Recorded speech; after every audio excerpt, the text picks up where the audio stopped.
Bueno, pues cada sesión en la que avanzamos en el tema del diagnóstico de valores,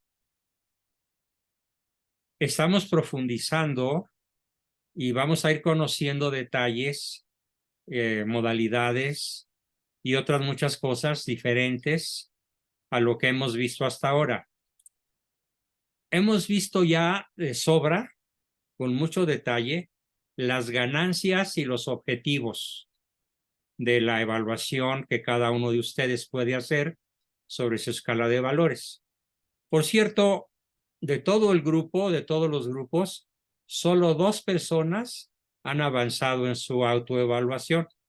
Yo espero que conforme el tema se siga desenrollando, más personas se animen al entrar al diagnóstico.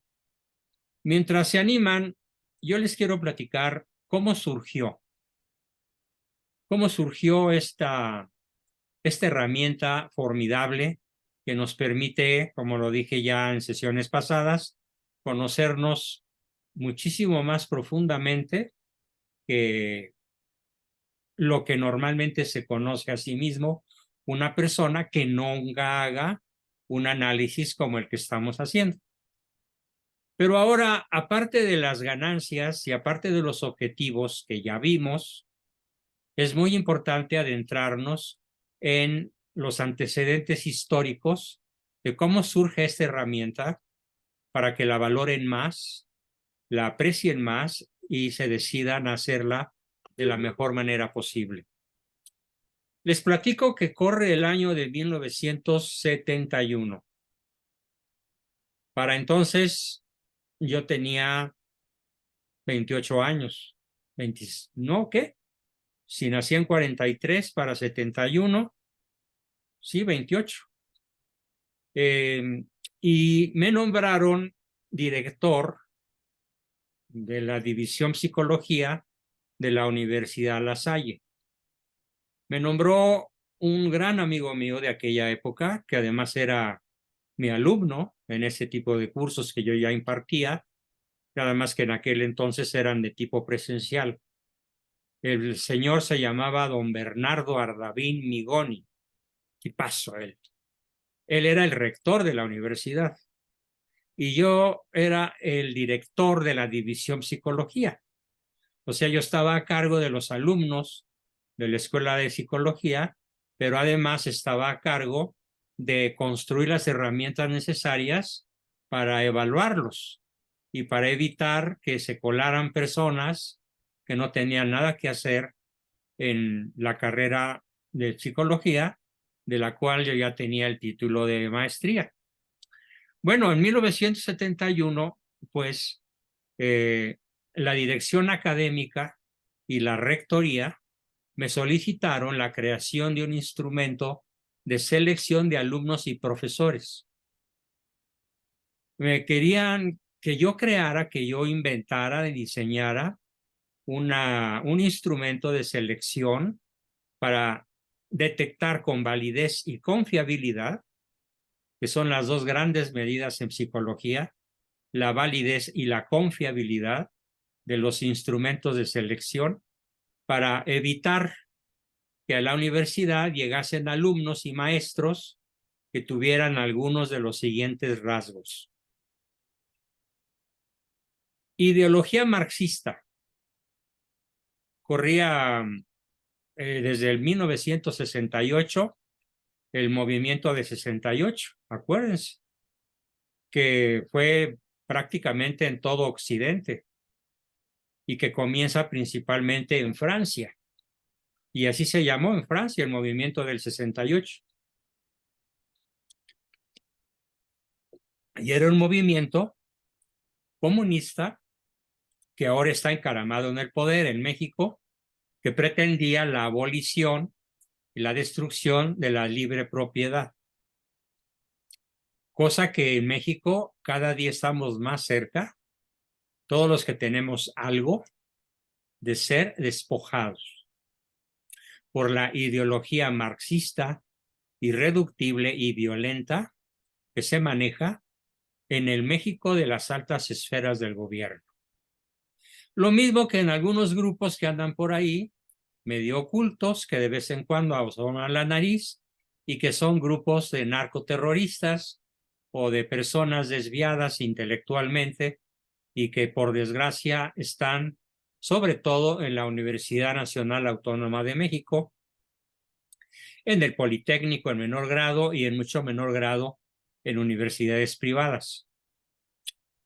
Curiosamente, esta herramienta se quedó ya de por vida en la Universidad La Salle y a la fecha el Departamento de Psicología sigue utilizando mi herramienta, la herramienta que yo diseñé, que se llama Diagnóstico de Valores Operantes Reales, para evitar que lleguen a la docencia o que lleguen a las filas de los alumnos personas pues de ideología marxista, irreductible y violenta.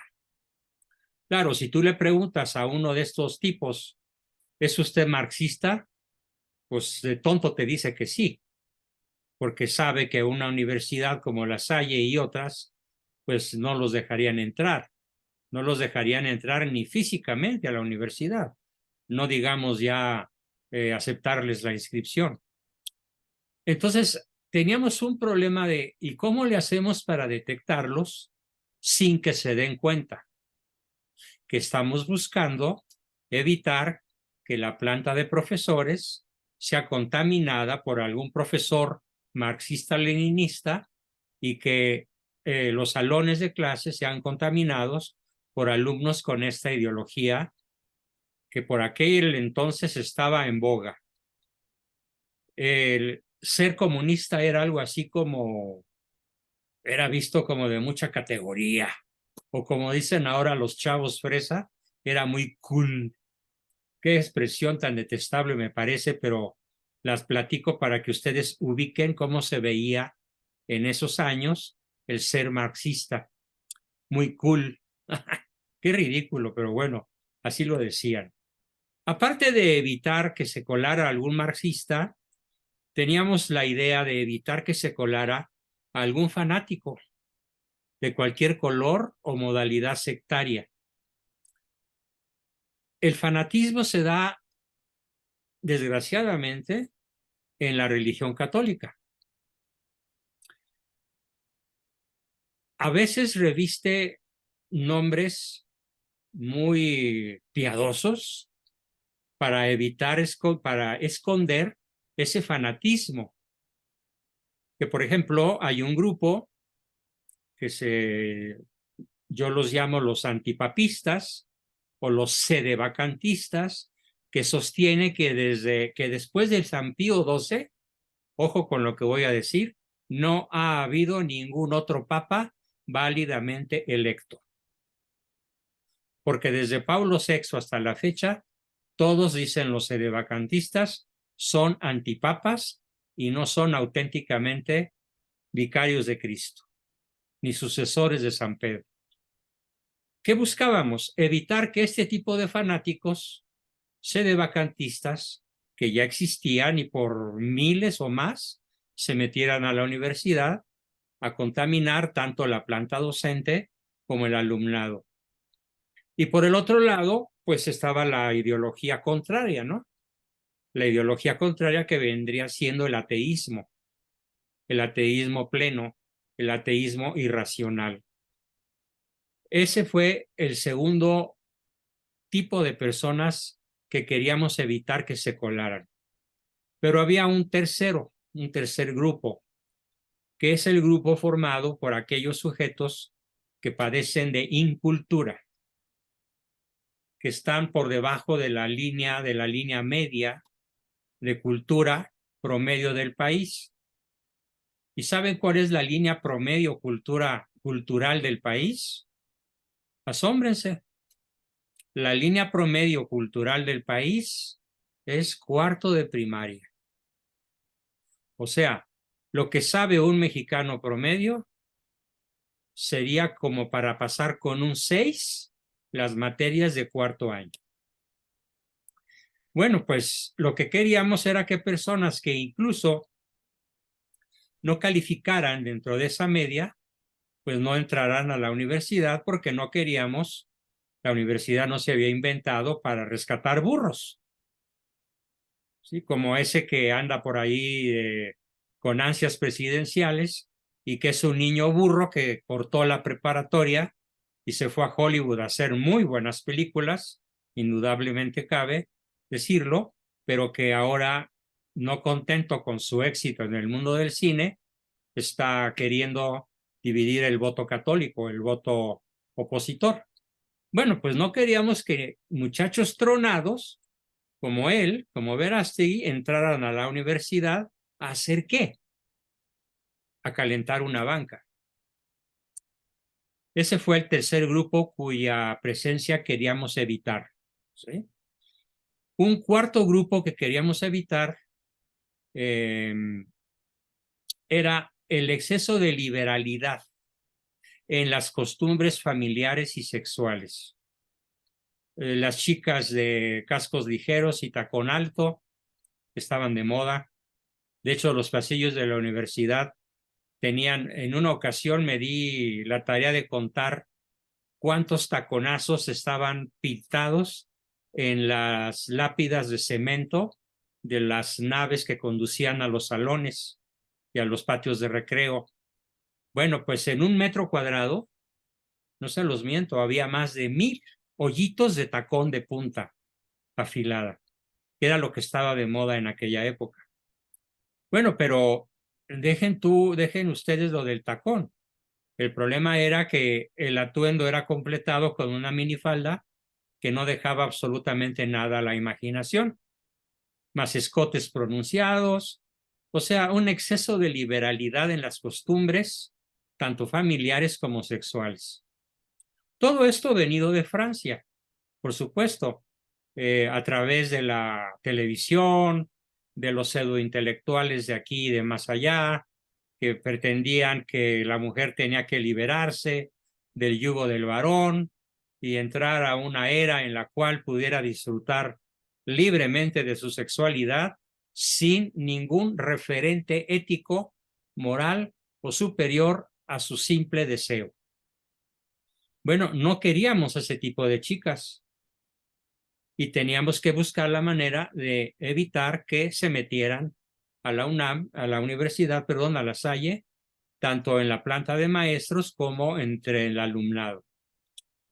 Otro grupo que queríamos que no se hiciera presente era el tipo de personas que sufren o que sufrían graves afecciones en su estabilidad emocional porque venían de familias desintegradas o que sufrían una disfuncionalidad psicológica extrema y que por lo tanto presentaban cuadros depresivos o cuadros obsesivo-compulsivos o manifestaciones psicopatológicas de tipo histérico o distimias y otros problemas psicológicos.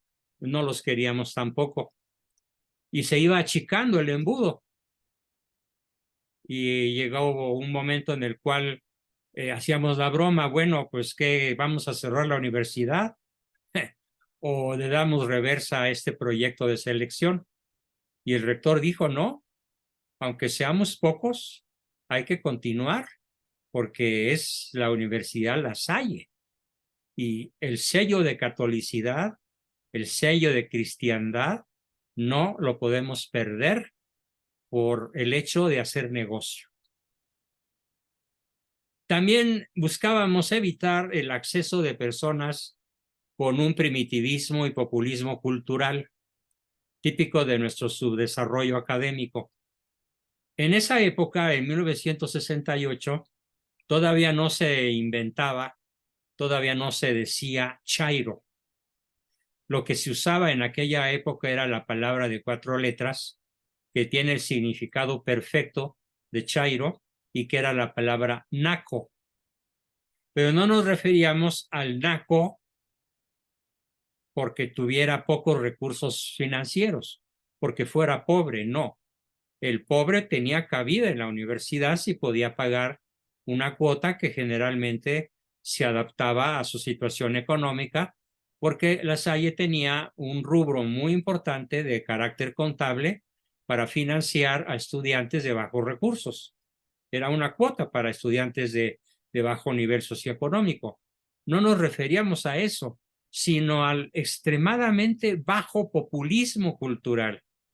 Ese que ahora es el azote de México y que se llama la chairiza, que pusieron ahí a uno de ellos en la presidencia, el bulto de Palacio. Pusieron al peor posible. Bueno, en aquella época se les llamaba, así como digo, nacos, pero nacos del espíritu, en donde el primitivismo y el populismo cultural eran típicos de estas personas subdesarrolladas académicamente, o ni siquiera desarrolladas en ningún sentido, pero que tenían un papá o una mamá que querían mandar a su hijo a la universidad y que mejor que una buena universidad privada para presumir. No queríamos tampoco eso. Y el último grupo cuyo acceso deseábamos evitar, ya lo mencioné, pero voy a mencionarlo nuevamente de manera especial, era el grupo de personas que podían estar practicando o distribuyendo o platicando o haciéndole propaganda a un ateísmo irracional, de carácter extremoso e incluso como militantes del ateísmo, que en esa década era el pan nuestro de cada día, porque estaba de moda.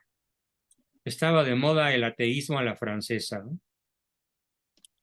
Entonces, si hubiéramos hecho esa misma selección en esta época, en el 2023,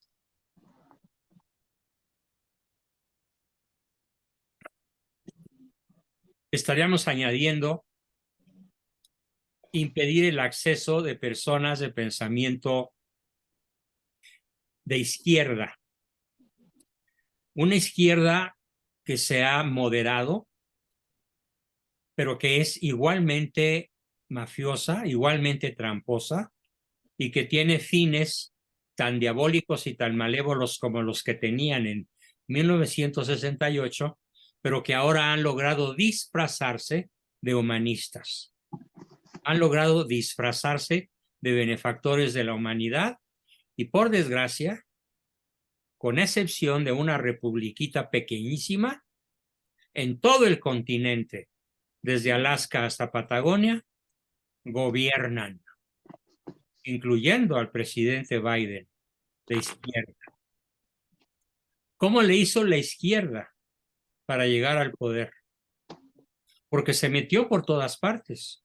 Y cuando vio la izquierda que era rechazada, como lo hacíamos nosotros, por ejemplo, entonces urdió meterse, pero de manera más sutil, de manera más inteligente, desarrollando estrategias de penetración verdaderamente asombrosas.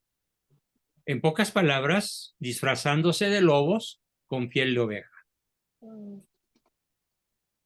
La Salle, en cierta forma, ha logrado evitar ese desastre, pero no así el resto de las universidades. Incluso aquí arriba, a 1 kilómetro de distancia y en un talud que mide como 200 metros de altura, se encuentra una de las universidades más famosas, supuestamente católicas, la Anáhuac, pero que ya está infiltrada. Y entonces allí me consta, porque conozco muchas personas que incluso son vecinos o conocidos, donde ya la ideología marxista penetró, el fanatismo de izquierda ya penetró, muchísimas personas hacen gala de erudición, pero son profundamente incultas. Lo predominante es un exceso de liberalidad en las costumbres familiares y sexuales. Muchos vienen de familias desintegradas, muchos practican un populismo cultural de bajo nivel y un 10 o un 15% del alumnado y un 2 o 3% de la planta de profesores practican este azote brutal que es el ateísmo irracional, extremoso o militante. Porque hay otro tipo de ateísmo, que es el ateísmo de buena fe.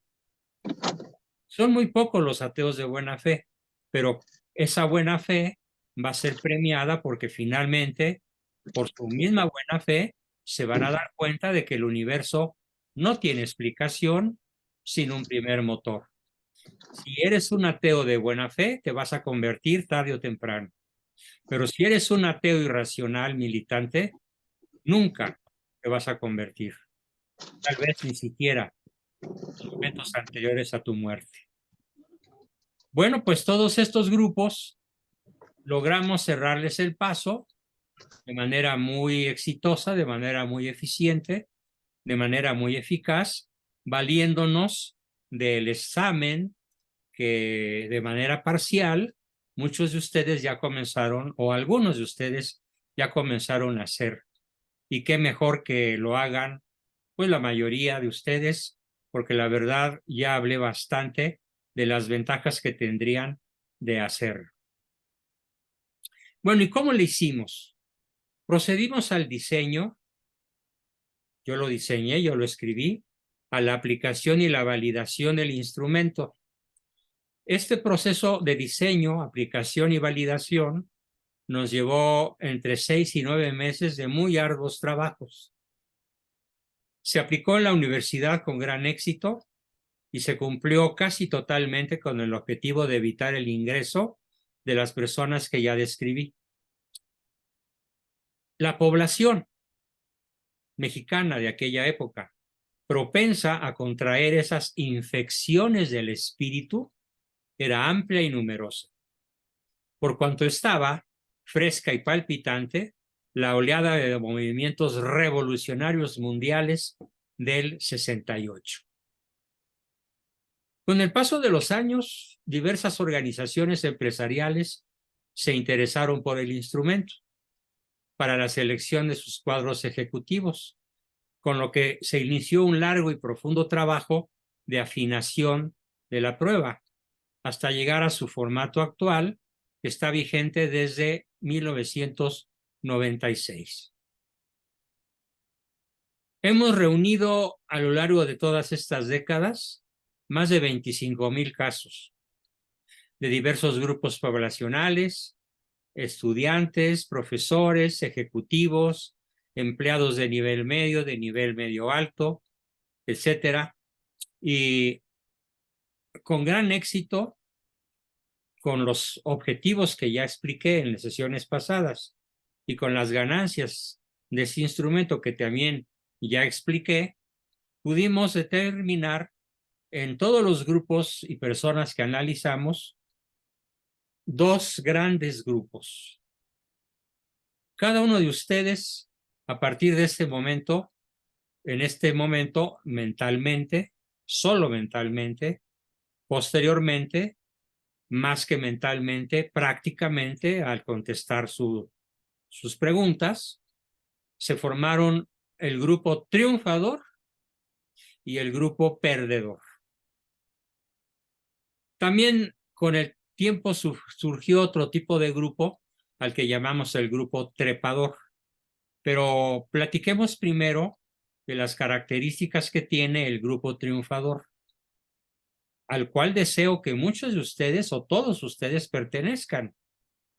Y que si todavía no están ahí, porque su escala de valores todavía no se alinee de manera no perfecta, pero cercana a la excelencia, a lo que es la tabla ideal de valores universales, ya se las daré en su momento, muy probablemente en la próxima sesión, puedan compararse qué tan triunfadores son, qué tan perdedores son, o qué valores les hace falta reacomodar para poder entrar a lo que se llama grupo triunfador.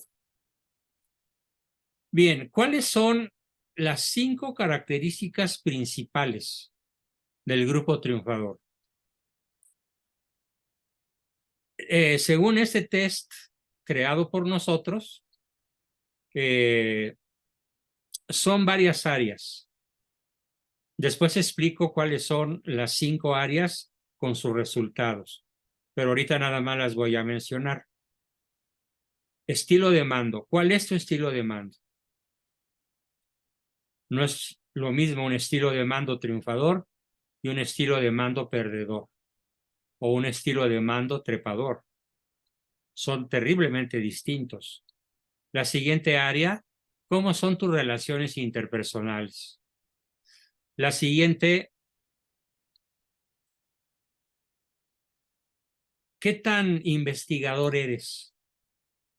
¿O qué tan codependiente eres?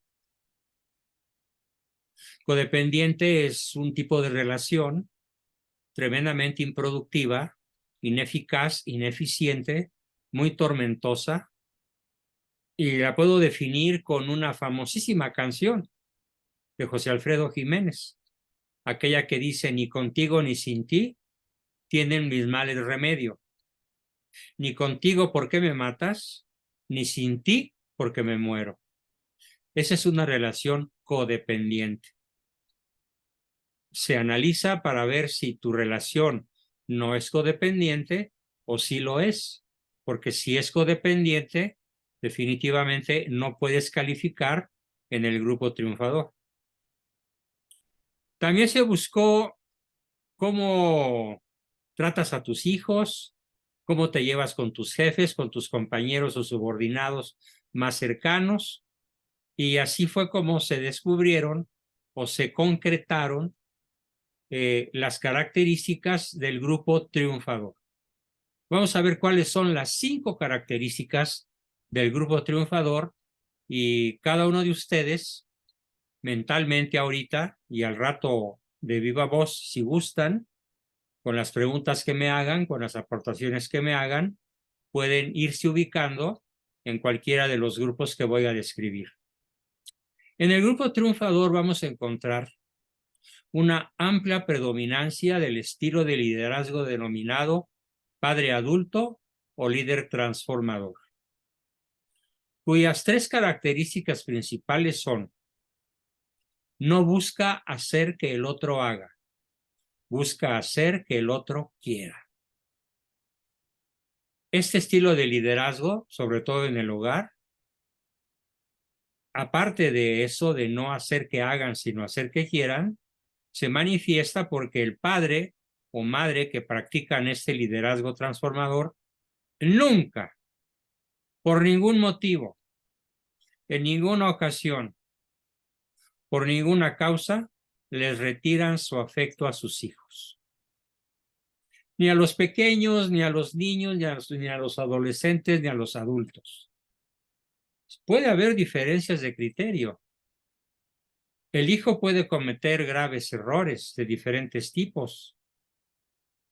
Errores de la vida cotidiana, errores profesionales, errores escolares, errores en términos de obediencia o docilidad.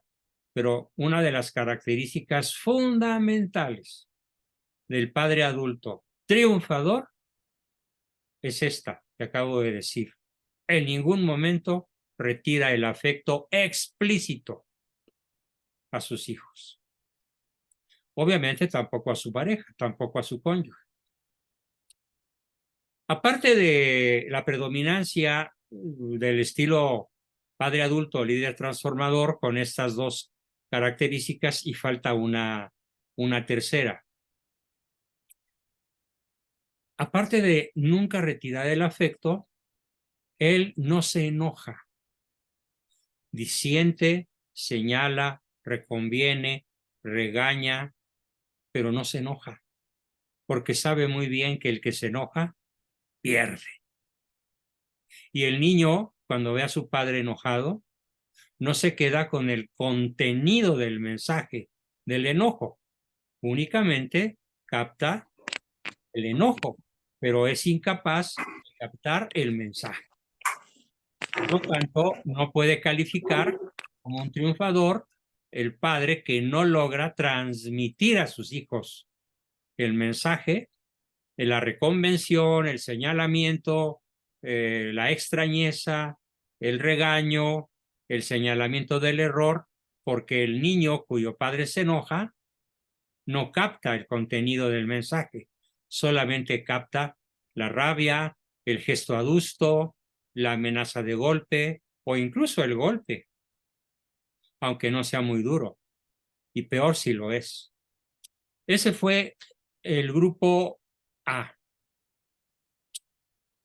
Para pasar a formar parte del estilo triunfador, de los valores del triunfador. Segunda característica. ¿Tienes una bien ganada fama de persona establemente ética, aunque no seas perfecta ni perfeccionista? Es decir, en el círculo en el que te mueves, ¿cómo eres visto? ¿Como una persona que fácilmente puede hacer trampa? ¿Como una persona de palabra de honor? ¿Como una persona que cumple con sus compromisos? ¿Como una persona leal, trabajadora? ¿O como una persona poco seria? No. El triunfador tiene una fama estable de persona ética, aunque no de perfección ni de perfeccionismo. La siguiente, la número 3. ¿Tienes habilidad para relacionarte y tomar decisiones frías, inteligentes, racionales, no viscerales? La mayoría de las personas que tienen un desarrollo vital perdedor se manifiestan porque no toman decisiones con las neuronas, toman decisiones con el corazón, con el hígado, con las vísceras, pero no con el instrumento principal que Dios nos dotó, que Dios nos regaló, para que nuestras decisiones sean inteligentes, para poder inteligir dentro del asunto. Para poder inteligir significa para poder leer dentro de la problemática y buscar no culpables, sino soluciones. Entonces, tienes capacidad para tomar decisiones dentro de lo que llamamos adulto técnico, o sea, no con el corazón, no con las vísceras, no con el enojo, no con la emoción, sino tomar decisiones cerebrales, decisiones drásticamente inteligentes. Estoy viendo en el panel a una personita a la que aprecio muchísimo, que esta mañana me preguntaba, me decía que pues que tenía todavía fuertes sentimientos de enamoramiento hacia un galán, y que ese galán, después de 3 meses de separación, en la que ella dejó de ser su novia, le escribió una carta muy afectuosa donde le pide perdón, le dice que ya está en terapia, etcétera, etcétera, etcétera, pero resulta que le movió el tapete, le movió el corazón. Y entonces mi papel como terapeuta fue volverla a ubicar de tal manera que tome decisiones con la inteligencia. Y si toma decisiones inteligentes, la inteligencia le va a decir, ya lo conoces. Y en este caso, en especial, genio y figura hasta la sepultura. Por muchas razones que yo le expliqué ya en otras ocasiones. Pero no, cuando la persona no es racional, no es triunfadora, porque entonces va a tomar decisiones que lo van a arrastrar a situaciones que no pueda resolver. De hecho, tocando un poco de refilón el tema tan de moda de el asesinato cometido por la pareja del magistrado Jesús Ociel, me niego a llamarle magistrade, como lo hacen todos los medios. Se me quema la lengua nada más de decir un disparate como ese. La prensa da, eso sí, muy amplia explicación de que fue un crimen pasional entre ellos. Normalmente este grupo de personas nunca, es una característica que los sella, nunca toman decisiones racionales. los grupos LGTBI similares están acostumbrados a tomar decisiones viscerales, apasionadas, sentimentales, aunque sean irracionales. Y por esa razón, por cada asesinato que comete una pareja heterosexual, en el mundo heterosexual se dan hasta 400 asesinatos por razones de carácter pasional, en donde la inteligencia racional queda eliminada por el estilo de vida. Bueno, volviendo entonces a esta característica, el triunfador no se va a, aunque sienta ganas, aunque en un momento dado su inteligencia puede estar nublada, aunque en algún determinado momento la emoción parezca ganarle. Finalmente el triunfador lo piensa y lo decide éticamente, fríamente. La ética subordina la técnica. El deber ser subordina el mero hecho de hacerlo. Pero esas son dos características fundamentales.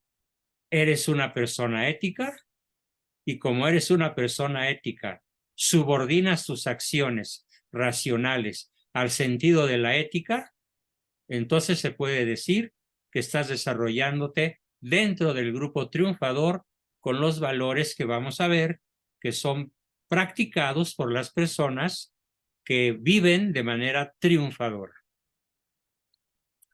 y que por lo tanto van a alcanzar su fin último, el fin último de la vida, ese que repetidamente he mencionado ya, que consiste en la posesión beatífica, en mirar a Dios cara a cara, conocerlo como Él se conoce, amarlo como Él nos ama y conocer y amar la creación entera al nivel que Él la conoce y la ama. Solo un practicante de los valores universales, en la escala como la voy a referir en la próxima sesión relacionada con este tema, que será el lunes, solo un triunfador que tiene una escala jerárquica de valores adecuada al fin último podrá alcanzarlo. Porque cuando los valores prácticos, los valores operantes no están alineados a alcanzar el fin último, entonces esa persona no pertenece al grupo triunfador, porque en realidad nunca va a triunfar. Aunque gane todo el oro del mundo, aunque gane toda la fama y el poder, de nada le sirve al hombre ganar el mundo si pierde su alma. El triunfador entonces se queda con el marcador final a su favor, porque muere en amistad con Dios y en amistad con su prójimo. Y la última característica, probablemente la más difícil de todas, y no me refiero a ustedes 50, a veces 60, a veces un poquito más, a veces un poquito menos, que tienen la característica sobradamente probada de ser niños investigadores. Si a ustedes no los moviera el afán de saber, si a ustedes no los moviera el afán de aprender, si ustedes no estuvieran aquí por el deseo de conocer, ya no estarían. Cualquier pretexto hubiera sido suficiente para abandonar el grupo, y no solo el grupo, sino simplemente abandonar el deseo de aprender cosas que, como ustedes lo pueden constatar, sesión tras sesión, solamente aquí pueden ir aprendiendo. ¿Por qué? Pues porque en las universidades no se enseñan, en las escuelas medias mucho menos, y es muy difícil encontrar un libro por ahí en alguna biblioteca que hable de todo lo que aquí estamos aprendiendo. Felicidades por pertenecer evidentemente al grupo que sí practica el egoestado que llamamos niño investigador.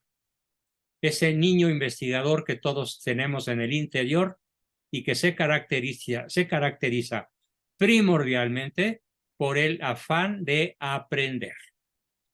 Bien, pues estas son las 5 características del grupo triunfador y veremos cuáles son sus valores y vamos a ver también después cuáles son las características del grupo perdedor y cuáles son sus valores y sobre todo sus antivalores o contravalores. Hasta aquí llega la exposición del día de hoy y pasamos enseguida, como siempre, a sus preguntas, comentarios, dudas y aportaciones.